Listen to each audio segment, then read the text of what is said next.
မွတ်စလင်တွေကတကယ်တမ်းကျတော့အာဖရိကငခုတွေလိုပဲပေါ့နော်သူကကြီးထွားနှုံးလဲမြန်တယ်ဇက်ရိုက်လဲကျန်း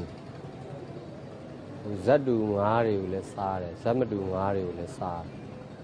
တယ်ရေအောက်တယံဇာတသဘာဝအလှတွေကိုလည်း